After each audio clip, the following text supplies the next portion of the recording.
อยู่กับความเหงาข้างกายมีเพียงผ้าห่มยามลมหนาวสูญกายใจก็ยังคิดถึงคนไกลบ่วางว่าสิเป็นจังใดน้อบ้านเฮาโดดเดี่ยวและอ้างว้างขายแรงไกลที่หูได้ยินแต่เสียงใด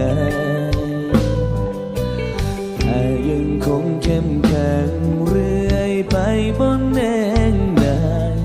จะนั่งแค่ไหนก็ทนเอาคิดฮอดเด้คิดฮอดทิ่งคิดฮอ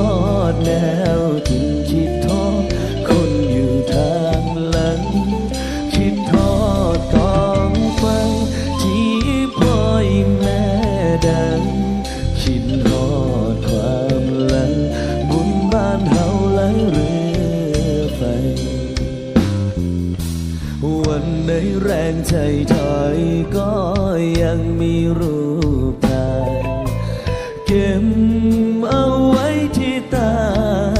หมอนยังเห็นภาพรอยยิ้มเติมฝันเมื่อก่อนน้องปลอบใจคนอีสานที่ไกลเหือนคิดฮอดเด้คิดฮอดทิ่งคิดฮอดแนวทิ่งคิดฮอดคนอยู่ทางหลัง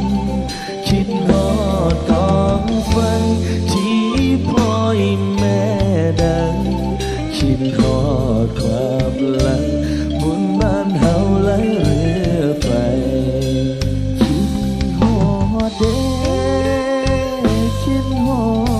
ดทิ่งคิดฮอดแนวคิดฮอดคนอยู่ทางหลังคิดฮอดกองไฟที่ปล่อยแม่ดังคิดฮอดความหลังบุญบ้านเฮาไหลเรือไฟคิดฮอดความหลังบุญบ้านเฮาไหลเรือไฟ